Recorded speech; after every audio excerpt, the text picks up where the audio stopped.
The Republican in charge of the current House committee investigating the J6 riot at the Capitol is accusing the previous committee of deleting files days before Republicans took control. A new bill hits Congress after a report showed federal funding appears to have supported a political propaganda effort. The measure aims to block Homeland Security from funding programs found to be biased against conservatives. Arizona courts are probing voting laws that require proof of citizenship. The laws were implemented after a shocking discovery that more than 11,000 Arizonians voted in the 2020 presidential election without proving citizenship.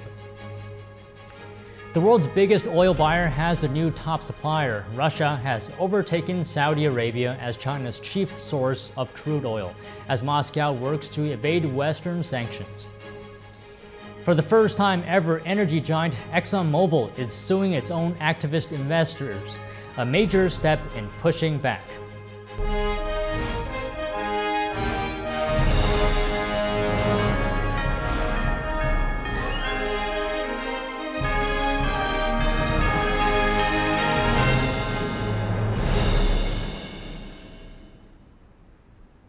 Hello, I'm Don Ma. Welcome to NTD Newsroom.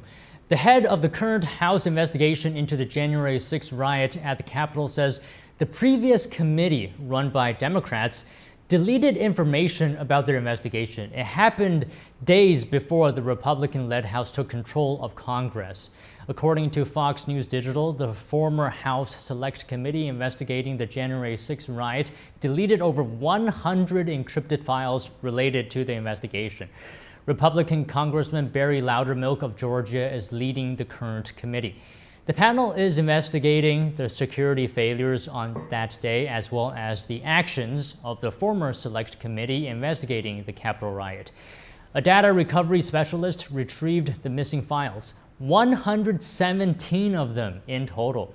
Loudermilk, with the support of House Speaker Mike Johnson, wants the previous chair, Democrat Bernie Thompson, to turn over the passwords to the encrypted files.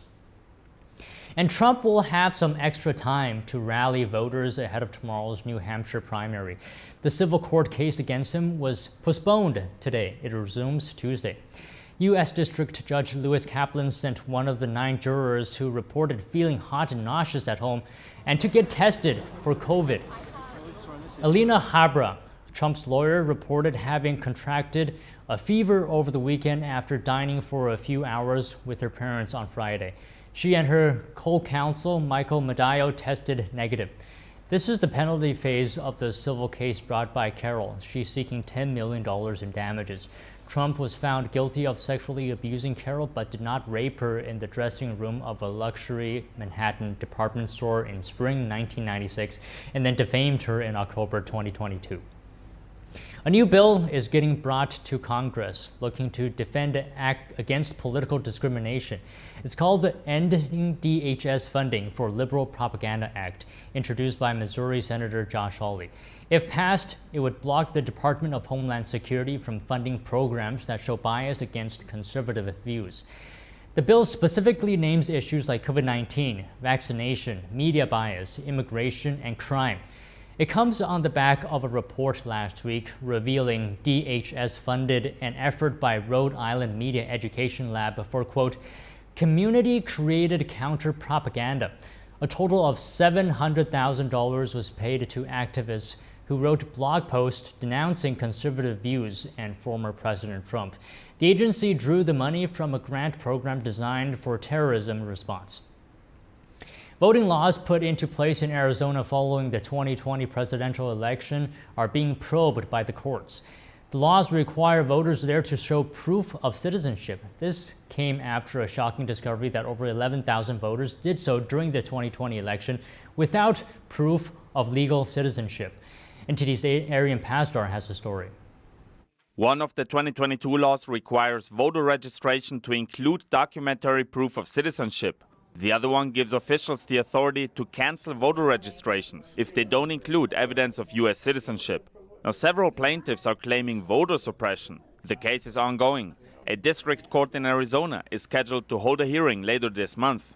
Meanwhile, a Chicago suburb is reportedly suffering from an increase in certain crimes committed by illegal immigrants. Newsbreak reports that since October, almost 50 recently arrived immigrants have been arrested for retail thefts and home and car burglaries in the suburb of Oak Brook alone. Immigrants are being housed in that suburb. Many of the alleged thieves reportedly use the same tactics when committing crimes, possibly indicating they're planning and organizing together. And lastly, the United Nations Migration Agency is seeking almost $8 billion to help migrants on the move and implement easier pathways to immigration. The agency hopes the funding will come from individual and private sector donors, as well as governments. Arian Pastar, NTD News. The White House is announcing new steps intended to ensure access to contraception, abortion medication, and emergency abortions at hospitals. The announcement today comes out as President Biden releases a new campaign video that blames former President Trump for the overturning of Roe v. Wade. We now turn to NTD reporter Arlene Richards for more on the story. Arlene, it appears that President Biden wants to prevent pregnancy as well as give more women more options for abortions. What can you tell us about his proposals? That's right, Don. For one, he's expanding access to contraception through several measures, including access to no-cost contraceptives under the Affordable Care Act and similar access to federal employees. Also, there are plans in the works to send letters to healthcare providers instructing them to provide no-cost contraception. The administration is utilizing a law called the Emergency Medical Treatment and Labor Act. They say this act requires hospitals to provide emergency abortions nationwide. And this would include the 21 states that have limited or banned abortion procedures. And apparently there is a new team in the Federal Health Department that is dedicated to enforcing this interpretation of the law. And adding to this announcement is a new Biden campaign video that essentially blames former President Trump for the overturning of Roe v. Wade. All right, thanks for that, Arlene. Nikki Haley is going one-on-one with former President Trump in New Hampshire. This after Florida Governor Ron DeSantis withdrew from the race. For an on-the-ground look at her campaign, we were joined by live NTD Chris Beers. Hi, Don. Yes, I'm here in Franklin, New Hampshire, in front of the Veterans of Foreign Wars, the VFW here, where Nikki Haley just wrapped up one of her final campaign events before voting begins here in New Hampshire tomorrow. She's been making stops at all kinds of small places like restaurants and high schools, as well as a hockey game, typical retail politics. She has a bit of a unique advantage over Donald Trump in that way because she doesn't have to worry about the Secret Service detail that Donald Trump has to worry about. So she can be a little more nimble, get to more places. She's doing 5 events today. She did 8 yesterday. Let's hear what some of the voters had to say earlier when they were here for her campaign event. I like some of her policies. I mean, obviously, we can't agree with everything. But for the most part, I believe she would be a great president. I like her a lot. I've been to a number of her events, and she, what she calls, speaks hard truths. I think she says what she means. And she's smart. She seems to have some common sense. She's certainly a vast improvement over Donald Trump. We're poised at the edge of World War III, in my opinion. We need people who can think seriously about their responsibilities as president. She's the candidate that I'm endorsing. I'm for, as I said before to other people, baby boomers need to step back, and we need some new blood. And Haley, to me, seems the most electable from our standpoint. Okay, and what issues are most important to you this election cycle? Well, I just retired, so Social Security and VA. Financial responsibility. Certainly, I think the federal government has lost that long time. I think the economy is the most important issue, and then secondly, foreign policy. Foreign policy is very important. Immigration is my second most important, and third is the economy. Democracy, so really caring about the rule of law and ensuring that everybody's ballot is counted and that we have a peaceful transition of power. To be quite honest, it's less about an agenda of certain issues and more about making sure that we've got leaders who can move us forward. And what's next here? Well, at midnight, voting begins in municipalities with less than 100 people. It'll end as soon as everybody in those places votes. There's a bit of a tradition in New Hampshire to come out and vote at about midnight in the middle of the night, so we could get some of that early vote in by tomorrow morning. But most polling places will open around 7 a.m., 8 a.m., and close around 7 p.m., 8 p.m. Back to you, Don. And thanks for that, Chris. As the New Hampshire primary approaches, join us, Steve Lance and Tiffany Meyer, for live coverage and insightful reporting on the high-stakes decisions facing both political parties. Tune in to The Nation Decides 2024 this Tuesday at 8 p.m. exclusively on NTD News. A trade milestone for Russia. Data shows the country overtook Saudi Arabia as China's chief supplier of crude oil last year. China is the world's largest buyer for crude, and it's been snatching up more of a fuel at a discount from Moscow. That's as Russia contends with Western sanctions over its war on Ukraine. To avoid violating U.S. sanctions itself, Chinese refiners use middleman traders to transport the Russian crude. Here's the numbers breakdown. In 2023, Russian crude oil shipments to China hit over 107 million metric tons. That translates to more than 2 million barrels a day. Compare that to Beijing's former top supplier. Crude shipments from Saudi Arabia dropped nearly 2%, down to just under 86 million tons. In line with the trade shift, Beijing's crude buy-up broke records last year, scooping up over 11 million barrels per day globally and more than 560 million metric tons in total. Oil giant ExxonMobil is suing its own activist investors. It's the first time ever, and it comes after years of shareholder pressure to wind down its oil and gas business. It said in a statement, firms Arjuna Capital and Follow This want to force ExxonMobil to change the nature of its ordinary business or go out of business entirely. The investors are proposing to have Exxon reduce its Scope 3 carbon emissions in line with the Paris Climate Accord. Almost all products emit Scope 3 emissions, which cover indirect emissions throughout the value chain. Exxon said that this would force it to change its day-to-day business or even eliminate certain products. It says Arjuna Capital and Follow This own stock solely for the purpose of eliminating oil and gas investments necessary to meet society's needs. A shocking human rights abuse on an unprecedented scale. A crucial UN event today focusing on the Chinese regime's practice of forced organ harvesting. The evidence is overwhelming that this gravest and most despicable of human rights violations has occurred in China on a large scale in the past, and the evidence is that it continues to this day. The United Nations held its Universal Periodic Review for Communist China on Monday in Geneva.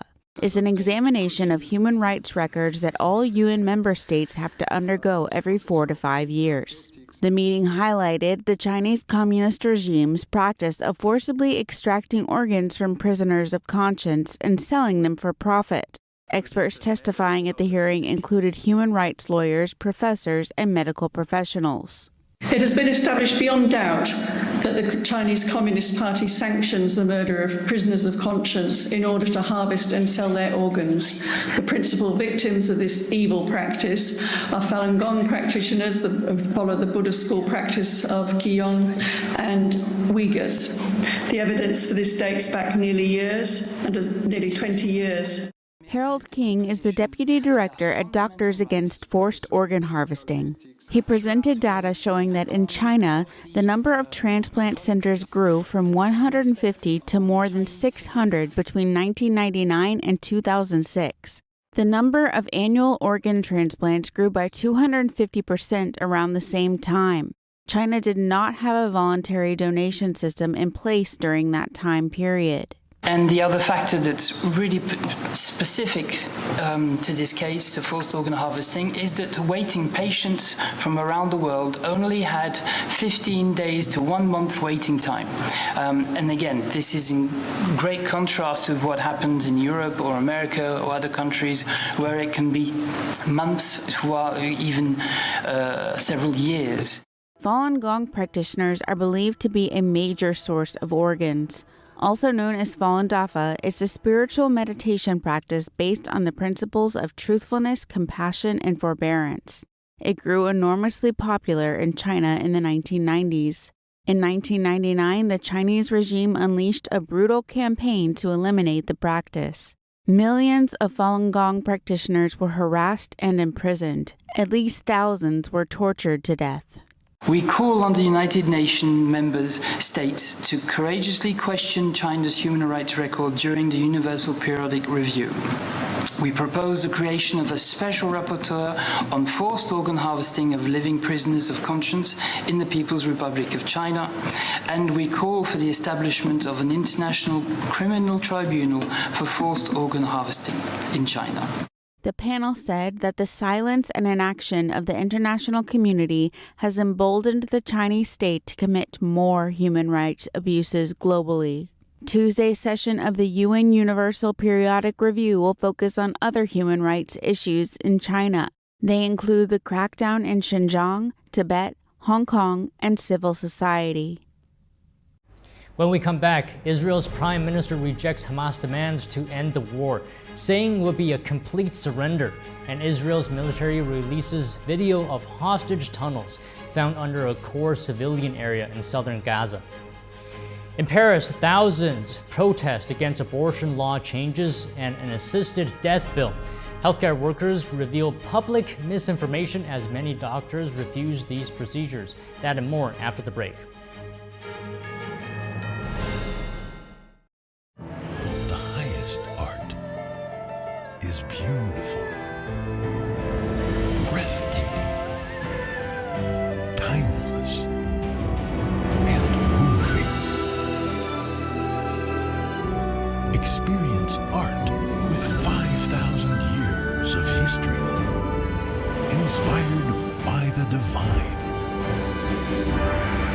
Experience Shen Yun. Did you know the government can essentially rob you in plain sight? Former Fed Chair Alan Greenspan warned, deficit spending is simply a scheme for the confiscation of wealth. But he added, gold stands in the way of this insidious process. Birch Gold Group has helped thousands of Americans diversify their IRA or 401k into gold. To get a free info kit from Birch Gold, text PREPARE to 989898. Again, text PREPARE to 989898 right now. Grandma, it snowed! Can I go play outside? Of course, honey.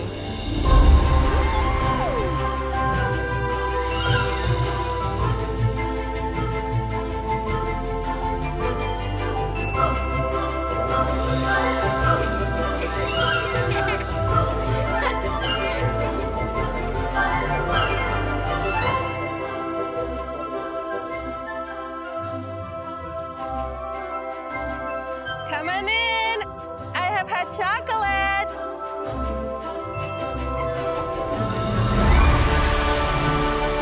Right now, because of people just like you who give $19 a month, just 63 cents a day to Shriners Hospitals for Children, kids all over the country are able to go outside and play in the snow. Because of your gift, I can make the best snowman ever. And the perfect snow angel. When you call the special number to give your monthly gift, you're creating opportunities for kids like me. With your gift of just $19 a month, we'll send you this adorable Love to the Rescue blanket as a thank you, and a reminder of the hearts you're warming this winter. When you go to loveshriners.org on your phone, tablet, or computer to send your monthly gift, you're sending your love to the rescue. Your gift makes winter fun possible for everyone. Thank you for giving.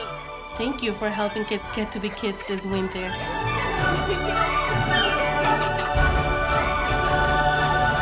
Please call or go online right now.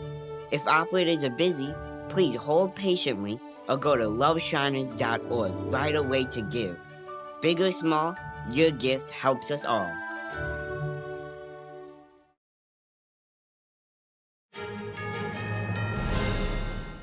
Israel's prime minister is rejecting Hamas's demands for a ceasefire over the weekend. He's calling the terms an outright surrender. The leader also took a stronger stance on Palestinian statehood, saying he won't compromise on security. Meanwhile, Israel's military continues to release footage of Hamas tunnels and weapon production facilities located in the heart of central Gaza. NTD's Jeremy Sandberg has the latest in the Israel-Hamas war. Israel's defense forces found a Hamas weapons production site in a central civilian area of Gaza over the weekend. The IDF says it destroyed factories, weapons, and a loaded rocket launcher near Al-Maghazi. Meanwhile, IDF released footage of a tunnel under the civilian core of Han Yunis, where it says up to 20 hostages were being held at different times. The tunnel is roughly half a mile long and over 20 yards deep. Injured Palestinians continued to flow to the largest still functioning hospital in the Strip, Al Nasser, on Sunday, as the Hamas-run Ministry of Health claimed the death toll to have passed 25,000 since the start of the war, and 62,000 wounded. Over 180 aid trucks arrived in Gaza through 2 separate crossings Sunday, including food, water, and medical supplies. In Israel, Prime Minister Benjamin Netanyahu rejected Hamas's conditions to end the war and return hostages. Demands that include Israel's complete withdrawal and leaving Hamas in place.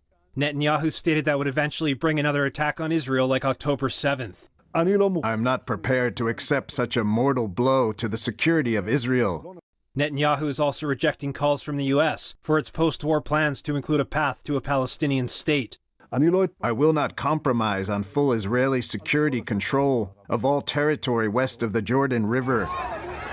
He says the aim is to ensure Gaza no longer poses a threat to Israel. After we eliminate Hamas, there will be no entity in Gaza that finances terrorism, educates for terrorism, or sends terrorists. Gaza must be demilitarized. President Biden last week said he thinks Netanyahu is not opposed to all two-state solutions, and that it would still be possible with Netanyahu in power. Israel's military struck Hezbollah targets in southern Lebanon Sunday. Hezbollah reported one of its members killed in a car near a Lebanese army checkpoint. Israel is threatening to use military force to push Hezbollah back from its border if it keeps defying a 2006 UN order to withdraw. Jeremy Sandberg, NTD News. Thousands took to the streets of Paris this Sunday, opposing proposed changes to abortion laws and expressing concern over an assisted death bill. Healthcare workers say the public stays misinformed about these practices, with many doctors refusing to perform them. France correspondent David Vivez has the story. Between 6,000 and 15,000 people protested in Paris this Sunday against pro-abortion law and the assisted death bill. According to latest official figures, more than 230,000 abortions have been performed in the country in 2022. But due to a lack of manpower in French hospitals to perform this practice, the government has labeled abortion a constitutional right and adopted measures to incentivize doctors to perform it. For March for Life spokesperson Geneviève Bourgeois, it's a matter of doctors' personal choices. Fewer and fewer doctors are agreeing to carry out this procedure, which is absolutely terrible for carers, and it's been difficult to find enough of them. Abortion has been off the public debate in France for years, which has terrible consequences, she says. The consequences are completely taboo. Everyone in France is unaware that a third of women suffer depression after an abortion and that this has consequences for the rest of their lives, and that they don't feel free to talk about it as everyone thinks this is something normal. The practice of abortion has been banalized and completely misrepresented in this society for years now, and so we continue to manifest, even though it's politically incorrect, but we believe there's something higher than political decisions. Protesters also voiced their opposition to a government bill on assisted death, which makes assisted death legal in France. Several key points of the reforms are under criticism. The most important ones are that there is no public debate at the moment, nor any interest about how the assisted death bill would impact healthcare workers. Several healthcare unions have expressed anger and worries and denounced the bill. For former Dr. André Orluc, the experience of medical practice shows that euthanasia and assisted death are practices no one has been asking for. When we do our job as well as a doctor, when we relieve, We treat people with humanity and care until the end. Hardly anyone asks us for a deadly shot. Euthanasia is not asked for in practice. And I think there are about 15 unions who recently wrote to the minister in France to say, stop, stop. And these letters are systematically put into baskets. The assisted death bill will be presented in Parliament next month. David Vives, NTD News, Paris. Thank you for watching NTD Newsroom. I'm Don Ma. We'll have more stories from the U.S. and around the world. Join Tiffany Meyer for the NTD Evening News at 6 p.m. Eastern, 3 p.m. Pacific.